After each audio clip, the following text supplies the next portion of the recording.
Most famous people in the world and ambassadors for our country across the globe. Keeping them fit and well is of paramount importance.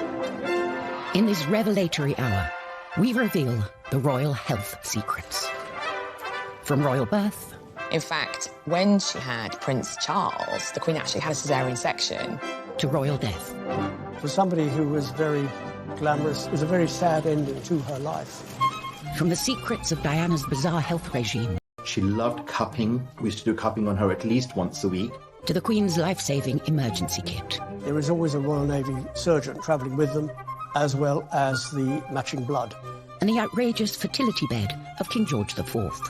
And while you were using it, the bed started jolting, so that the magnets and electricity had fused, giving this huge jolt of passion. No stone is left unturned as we reveal the royal health secrets. From cradle to grave.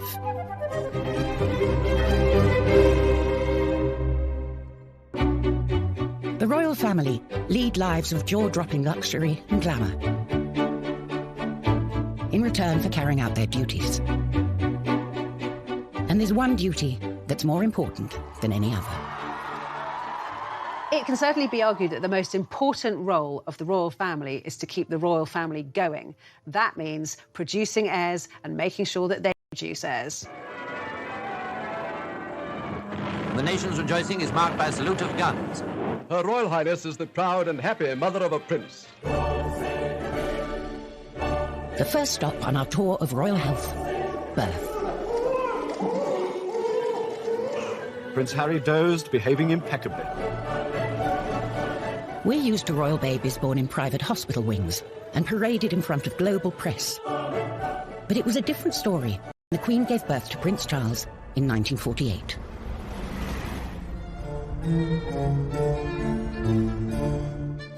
Back then, all royals opted for home or palace births. The three boys were all born at Buckingham Palace. Princess Anne was born at Clarence House purely because the Queen and Prince Philip had moved out of Buckingham Palace because it was being renovated after damage incurred during the Second World War. In fact, when she had Prince Charles, the Queen actually had a caesarean section. She wasn't rushed to hospital. The royal doctors set up an operating theatre inside Buckingham Palace. Everything was sterilised and performed the operation so that she could have Prince Charles there and then. And if you thought her consort would have been there to support her, think again. Apparently, Prince Philip was swimming and playing squash when Prince Charles was born, which, frankly, is about as useful as a man of his youngest child. By that time, it's thought that the Queen put a lot of pressure on him and said modern fathers and modern husbands are at their wives' bedside during the birth now, so you jolly well can be too. The head obstetrician was Sir John Peel, Ingrid Seward's godfather. Only one secret about the delivery ever escaped his lips. They converted the ballroom in Buckingham Palace into an operating theatre. Normally, it's a guest suite for visiting heads of state.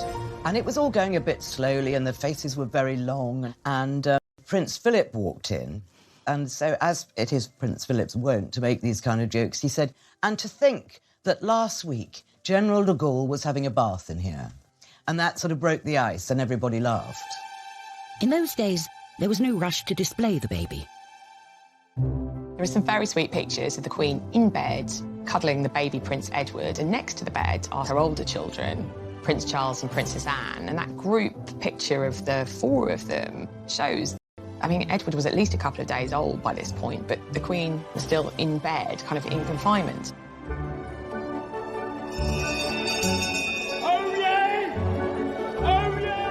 Things are very different today. Now, instead of presenting a baby to dignitaries, the royal couple shows him or her off to the general public just hours after birth.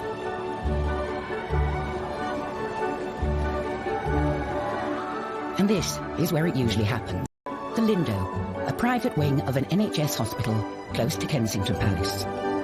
One of the reasons that the royals have chosen the Lindo wing over other private maternity units in London is because it's aligned to St Mary's Paddington Hospital, so it also has all the facilities of a fully fledged hospital. The first royal baby to be delivered here was Princess Anne's son, Peter, in 1977. Princess Anne was driven to St Mary's Hospital in London for the birth of her child. And in 1982, a media circus, as Princess Diana gave birth to William, the first heir to the throne to be born in a hospital. Prince, Princess and baby Prince emerged to the cheers of the crowd. It must have seemed only natural for William to return 31 years later for the birth of his own son, George. Well, he's got a good pair of lungs on him, that's for sure. He's a big boy, he's quite heavy, but we're still working on a name, so we'll have that as soon as we can. As you might expect, the place where the royals give birth does not come cheap. The Lindo wing is very expensive. It's around £6,000 for their standard room a night. If you want the deluxe option, it's an extra £300. As this promotional video shows, the Lindo has all the facilities you'd expect. I had my daughter there. It wasn't very glamorous at all. And when Diana had William there, it wasn't glamorous. But now it's quite smart, and still got the knowledge that anything goes wrong, there's going to be a lot of people that are going to be able to help you. So what's it like inside a hospital fit for the future king or queen? Catherine Filkins had her daughter Isla there in 2017, just months before Prince Louis's birth. It did feel a little bit like you were staying in a hotel in terms of the really nice toiletries that they provided for you in the bathrooms, and you had, a room with your own ensuite bathroom and your own private room. They had selection menus that you could choose lots of delicious gourmet-style food each day. They had the afternoon tea options. You could have wine and champagne if you decided. I didn't do that, but if you wanted to or your partner wanted to, they could partake in that. And really, apart from the amenities, it was much like a normal hospital. Neither, it turns out, did Prince William at the birth of Prince George. William and Kate eventually arrive. They were sort of nervous. The whole room had been sealed off for weeks beforehand, so once it had been security cleared. And William pops his head out of the room whilst Kate is in labour and says, "Oh, could I possibly have a drink?" And everyone's like, "Yes, of course you can." It's like, "Oh, just a glass of water." And they were like, "Of course!" Cold room temperature. And I think they were surprised, obviously, that how sort of low-key Kate and William were. And after the birth, one can relax in style, as Catherine can attest. We had booked a standard room, and when we got to our room, we were in a deluxe suite, and we were led to believe that it was the room where the royals were, and it was huge. The immaculately presented Kate has helped make the Lindo Wing Photocall a modern-day institution. Any parents, I think, will probably sort of know what this feeling feels like. Very special. But these photocalls are controversial. Many think they pressure other women to pretend childbirth is easy and neglect their recovery. There was a lot of talk about, did she really have to put tights on? We know that there's this etiquette that royals aren't seen without tights, but seriously, after giving birth, wriggling into a pair of tights must have been quite something. I don't think a civilised nation should be expecting women of any standing in life, whether they are birthing an heir to the throne or not, to do something like that. It was just disgusting. To those people who criticised Kate's appearance, especially with Prince George, what would you want her to look like? Do you want her to look, the future Queen of England, as if she'd been dragged through a hedge backwards? These pictures, particularly the pictures of the birth and the presentation of Prince George, are iconic. It's the birth of a new monarch, and I think we want them to look...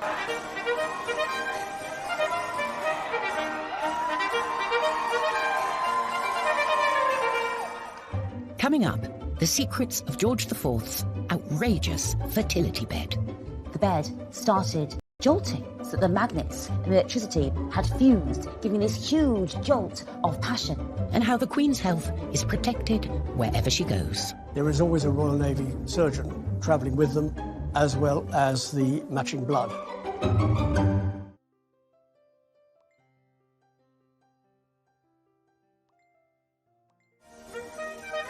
The modern royals seem to have no problems in the fertility department.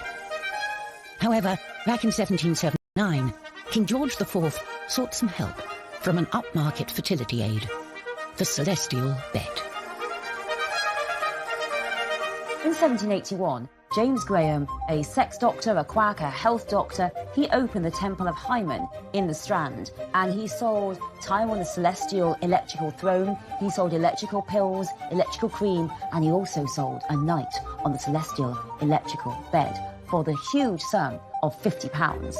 That's over £4,300 in today's money to enhance your reproductive health. You got on the bed, and these servants were dancing around it, playing on their harps, glamour girls. And while you were using it, the bed started jolting, so that the magnets and electricity had fused, giving this huge jolt of passion. Now, this was supposed to be for fertility and to create a child.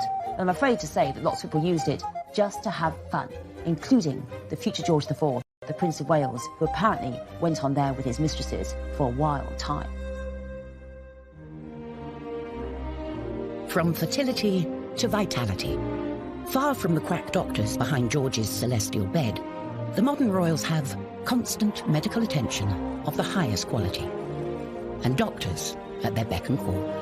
The medical care that the Queen receives is different from ours. She has the best doctors in the land, and she doesn't just have one doctor. There'll be three who to consider her problems and come to an agreement about how best to treat it, whatever it might be. The royal doctors accompany the Queen wherever she goes. When the Queen travels, there is always a Royal Navy surgeon travelling with them, a defibrillator, as well as the matching blood. With some of the places they go to, there's never any guarantee that there is going to be the right blood, and they prefer to carry their own. But the Queen's constitution isn't just down to her doctors. Her active and outdoorsy lifestyle has played a part. Isn't the Queen amazing? 93, still incredibly as fit as a fiddle, and on her feet for hours. A fiery stallion. She rides these fell ponies who are very broad and very comfortable, a little bit armchair, because she injured her knee, and of course she says she's a fair weather rider now, but you can't blame her for that. Many of us without the Queen's willpower need a little help to get fit. That's where personal trainer Nadia Fairweather comes in. In 2009, Princess Beatrice called in Nadia to take a 360-degree look at her diet and exercise. Beatrice came to me because she had some unfortunate photos taken of her on the beach when she was a teenager, and they were quite unflattering, and they made her feel really badly about herself. I think the pressure on the princesses is really hard because they're in the public eye all of the time. You can never have an off day. The royal can face different barriers to staying fit than we do. Firstly, there's those huge banquets that Beatrice would have to attend. Our little trick was that she would eat before she left, so she had a full stomach before she arrived so that she wasn't eating everything on offer when she got there. Then there's the paparazzi and the public. Beatrice and I used to train really early in the morning to avoid people recognize her, and they would often interrupt our session. They'd get right in her face, not even ask, they'd just take a photograph of her. Someone who doesn't need help to motivate herself is the Duchess of Sussex. With Meghan, the royal family has gained a real fitness fanatic. We all know that Meghan, the Duchess of Sussex, is a yoga aficionado. Her mother is a yoga instructor, so she's been doing it all her life, and we know has even introduced Harry to the delights of yoga and has been getting him to do an early morning yoga session. She likes doing it in the dark with hip-hop blaring, maybe a few candles. Meanwhile, Meghan's husband, Prince Harry, is a member of the swanky Kicks gym in Chelsea. Kicks Gym, KX Chelsea, is so exclusive. It's £600 a month. Yes, it does have gym equipment in there, but it also has, a restaurant, it has a spa. Prince Philip, on the other hand, has followed a more no-thrills approach. When he was first married to Princess Elizabeth, he used to put on sweaters and run around the garden until he got a real sweater. The Queen thought he was mad. His tailor says that he's never actually had to take out any of his clothes. He still fits into all the uniforms he's had his entire life, which for a man pushing 100 is extremely impressive. The answer for everyone should be keep fit and stay alive. The secret to Philip's success is the 5 Basic Exercises programme, or 5BX, an 11-minute routine developed for the Royal Canadian Air Force. The advantage of the 5BX is that you don't need any equipment, it doesn't take up a lot of space or a lot of time. All the major muscles in the body have been used, so you see that it is balanced. For some royals, keeping fit and healthy isn't enough.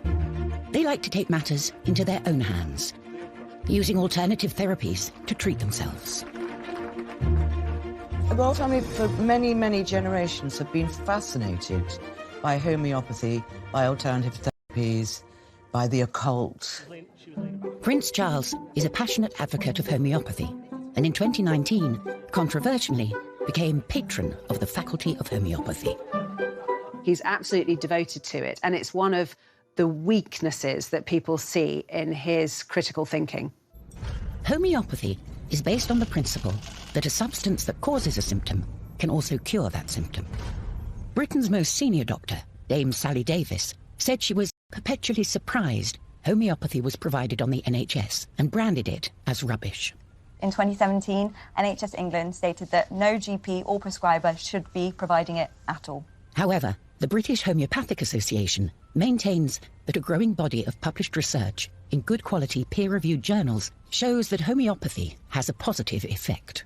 Prince Charles should be using his absolutely huge profile and platform to be promoting something that has evidence behind it, something that is going to actually help genuinely his nation.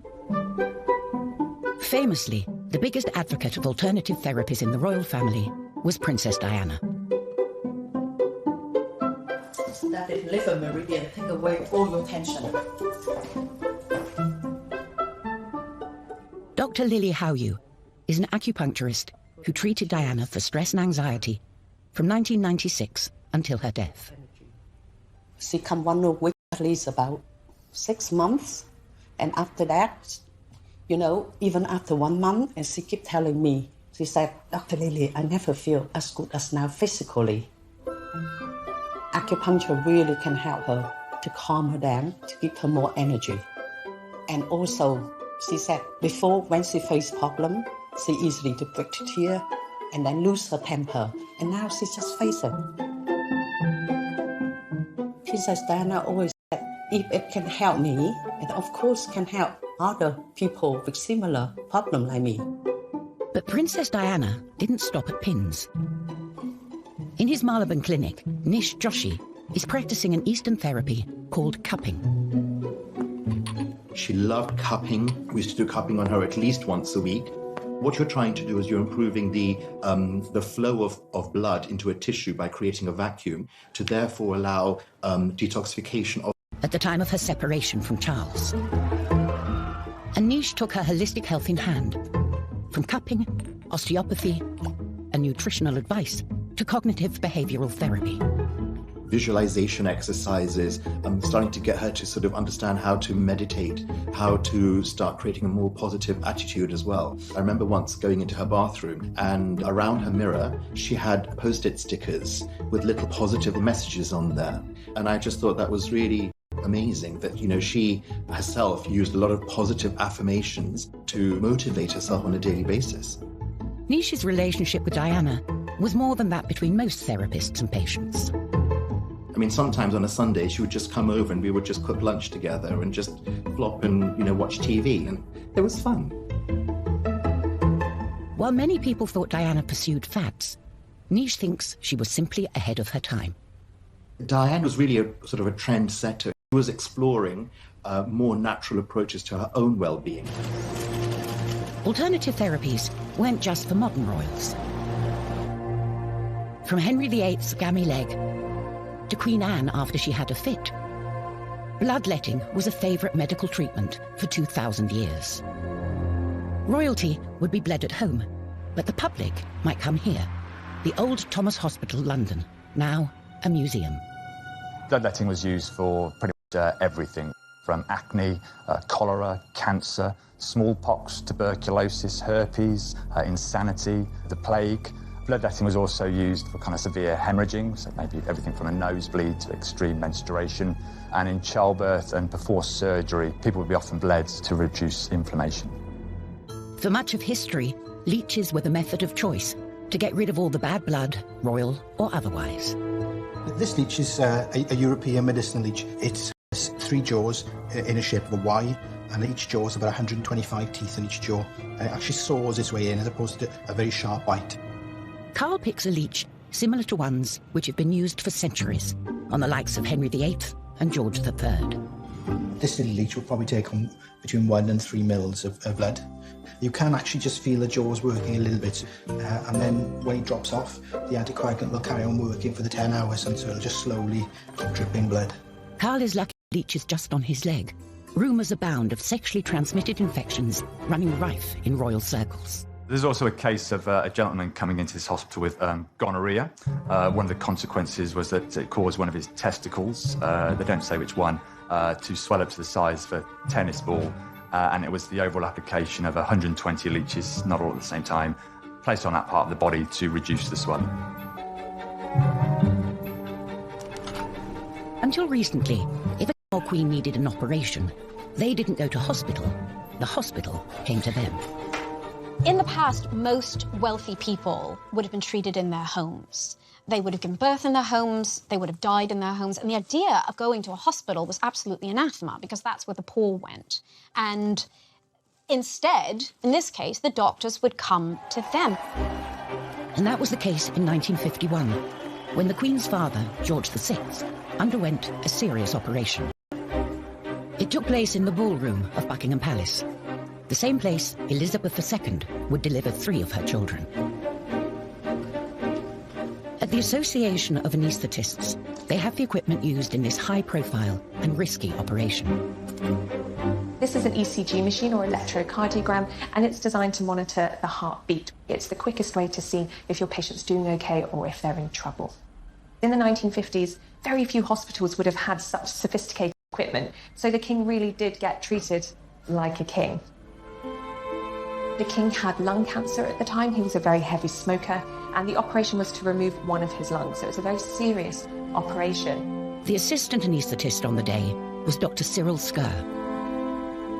Many years later, he explained how public interest in his health affected George. The most touching thing was that when we went to put him to sleep in the morning, he had all the Sunday papers around him, and they all had grisly details of the operation that he was likely to have. He was very apprehensive of the operation. It must have made him feel a great deal worse. I think they should have kept those papers away from him. Having a pneumonectomy or having one of your lungs removed is a very big operation. It was performed successfully and the king did come around and survive afterwards, but unfortunately he did pass away within the year. The Queen's father was treated at home, but that is a thing of the past. Coming up, we reveal the secrets of the Royal Hospital.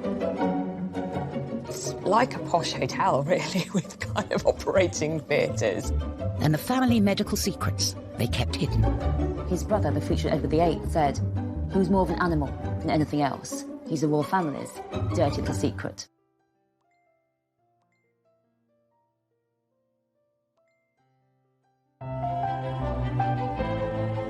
For many centuries, the health of the monarch was seen to reflect the health of the nation. If you think about when the king or queen was the head of this country in all ways, constitutionally, if there was even a rumour or a suggestion that they were unfit to reign, it had huge ramifications for the security of the country. Even today, if you're a royal and you catch a sniffle, expect everyone to be talking about it. Their bodies aren't really their own. Any kind of minor health ailment, let alone a major health ailment, particularly when it comes to the monarch, our present-day queen, is not just over, but kind of we worry about as a nation. It's a massive story. So it's important that our Royal Highnesses get the best care. And instead of the palace, nowadays, royal health gets dealt with here. The exclusive King Edward VII Hospital. It has 56 beds. I think it has something like 4 members of staff to 1 patient. So it's very small hospitals, but it's like a posh hotel, really, with kind of operating theatres. For Margaret Tyler, it's a place of pilgrimage. I decided one day I wanted to come down and see the hospital here. It wasn't actually really like a normal hospital. The rooms were lovely, sort of panelled and that sort of thing. It just felt like a normal large house. Charming, I would say the word is charming. One frequent patient was the Queen Mother, who, despite living to the grand age of 101, was plagued at the end of her life with multiple broken bones. They might be the royal family, but they cannot stop time. They are going to get old, and with age, even though they're so cosseted and so well looked after, they are still going to be afflicted by things that happen when we're old, falls, stumbles. She had 2 hip operations, both done at the King Edward VII, both done by the same person that did Prince Philip's hip operation and Andy Murray's hip operation. Her daughter, the Queen, has better luck with her health, but isn't immune to all illness. In 2013, the Queen had her first hospital stay in a decade, when, at the age of 86, she was struck down with gastroenteritis.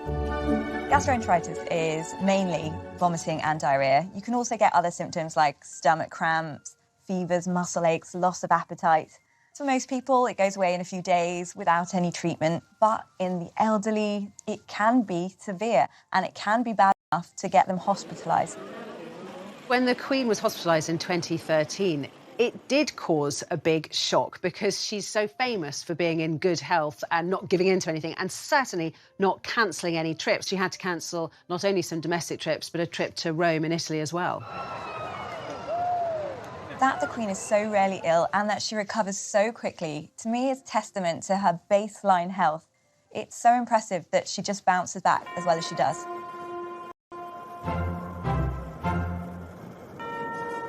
Prince Philip is another famously robust member of the royal family.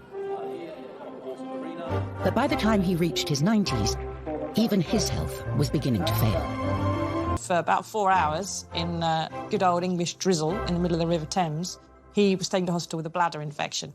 And it was widely believed that this is because he had spent 4 hours tying a knot in it and holding it in. It's not good for anybody, but especially not when you're 90. And while getting sick isn't often a matter of choice, dangerous hobbies sure are. The royal family's love of horse riding is well known, but it can come at a cost, as Princess Anne found in 1976. The first many people knew about the accident was when Captain Mark Phillips galloped off to his wife's side. The princess, unconscious, was covered over with blankets as officials anxiously summoned an ambulance. Princess Anne was taken to hospital, but got lucky escaping major injury. Later learnt that Princess Anne had cracked a vertebra. But her daughter, Zara Phillips, has not been so fortunate. She was also knocked unconscious after a fall in 2004 and broke her collarbone in 2008. Every year, unfortunately, people do die and have serious injuries as a result of horse riding, including paralysis. There are so many other sports that are much safer. Royals might as well be bungee jumping for all the safety procedures and that they follow and the risks that they run. Bungee jumping in a car park above concrete with a really rubbish elastic band. To correct her spine, Princess Eugenie underwent major back surgery. In 2018, she decided to break royal protocol with her wedding dress to send a dramatic message. When Princess Eugenie got married, it was one of those moments where the royal family, the younger royals in particular, actually did a wonderful good thing for everybody else. She decided that one of the main features of her wedding dress should be quite low back, and she wouldn't wear a veil. It was a major break from tradition, but meant everyone could see a long scar on her back from her childhood operation. Scoliosis is when you get a curvature and a twist to the spine. It can be severe and does need surgery and physiotherapy. In Princess Eugenie's case, she had 2 metal rods, one either side of her spine, put in and fixed in place with screws. She made an effort to design a dress with a big, deep V at the back to show her spinal scar so that she could show every other boy and girl in the world and in the country that if you have something like a curvature of the spine, A, it can be fixed, and B, your scars are what make you, and there's no need to be perfect. And I thought it was wonderful. I was almost in tears watching that. Eugenie proudly showed her scars off to the world. But back in 1902, the royal family were busy hiding away what they saw as a medical embarrassment. That he wasn't developing as fast as the children, he wasn't learning as fast, he had epileptic fits, he may have had autism. And they really started to try and hide him away. He did not go to his father's coronation, and in the First World War, he was basically put on this farm. But he never saw his siblings, and the family essentially were trying to hide him away, pretend he didn't exist. And when he died at the age of 15, his brother, the future Edward VIII, said, He was more of an animal than anything else. How cruel, how unsympathetic. But to Edward, that was the way it was. He's the royal family's dirty little secret. Coming up, we see how Princess Diana took her own serious problems. She had tried to throw herself downstairs while she was pregnant. She suffered from bulimia, depression, crying fits. And used them to change the way royals dealt with mental health forever. And then she made a very brave decision that she was going to talk about it publicly. Anorexia or bulimia show how an individual can turn the nourishment of the body into a painful attack on themselves. The way in which the royal family tackle mental health issues has changed radically in more recent years. And much of that transformation was due to one woman. No one really knew that Princess Diana was suffering from mental health issues until the bombshell book written by Andrew Morton, which revealed that she had tried to throw herself downstairs while she was pregnant. She suffered from bulimia, depression, crying fits. She was 19 when she was thrust into the limelight. How anybody could cope with that without any sort of backup is beyond me. Yes, she was a member of the aristocracy. Yes, she knew which knives and forks to use at a dinner table. Yes, she knew who Bunty and Tarquin were, but royal life is on a different scale. And, of course, as we know now, Charles was still having his affair with Camilla Parker Bowles, so it was incredibly difficult for her. Diana started seeking help for her bulimia and other issues. But like everything else she did, it was swept up into a media circus as the paparazzi ambushed her to and from her appointments to see psychotherapist Susie Orbach. And then she made a very brave decision that she was going to talk about it publicly.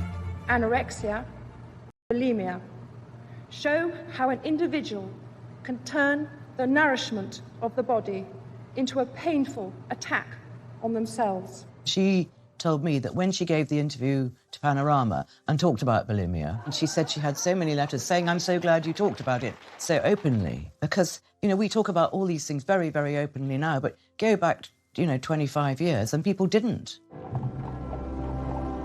Unsurprisingly, Princess Diana's untimely death in 1997 had a major impact on the mental well-being of her children. I think Prince William and Prince Harry suffering mental stress and mental anguish really came as a result of her death. Harry was 12, William was 15. All around them, people were weeping and wailing while they were maintaining the royal family mantra, "You do not show private grief on a public sleeve." They were talking to people, they were shaking hands, they were smiling, they were looking at the inscriptions on the floral tributes. They were probably burning up inside, screaming inside. What happened on the 20th anniversary of Diana's death is that William and Harry started to talk about it. All I can hear is her laugh in my head. And that sort of crazy laugh of where there was just pure happiness shown on her face. They started to say how affected they'd been and how gut-wrenchingly awful it was and how... Someone, in his late 20s, he kind of tried to bottle it all up and suddenly he realised, I've got to get help. In 2016, the princes set up a mental health charity, Heads Together, and revealed their secret torment. Too many people stayed quiet about their mental health challenges. And we saw that this fear of even talking about a problem often meant that issues could quickly escalate out of hand. Whenever a high-profile person comes out to speak about their own mental health illnesses and problems, it does a lot for mental health because it encourages other people to do the same. In the 18th century, mental health problems weren't treated so sympathetically. George III famously suffered 4 bouts of madness during his reign, now thought to be mania caused by bipolar disorder. He would talk incessantly, he would hallucinate, he experienced aches and pains all over his body, and he sometimes became very violent. Desperate to cure him, George's doctors detailed his treatments in daily letters to the government. So here we've got a series of letters from the doctors who were looking after George III during the first episode of his illness in 1788 to 89. They had a lot of ideas. They would have been using traditional techniques like bloodletting, blistering, using purgatives like senna, so a laxative. To make him sick I mean, it was pretty horrific. One of the daily bulletins describes how the king has been in the straitwaistcoat the whole night. So he's basically been tied in his bed. So they talk about what a terrible night he's had. This is someone who his mental health is paramount because his mental health is the country's mental health. So this is a political crisis, but yet it's all about the king's body.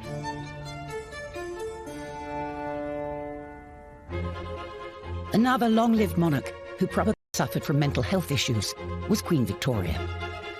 It's highly likely that Victoria was clinically depressed after the death of Albert. She completely retreated from all of her public engagements. She dressed in black for the rest of her life. She also started to eat excessively. And again, this is one of the reasons why she soon became too ashamed to go into public, because she had put on an enormous amount of weight. Overindulgence wasn't only Victoria's problem, as her uncle also suffered for his appetite.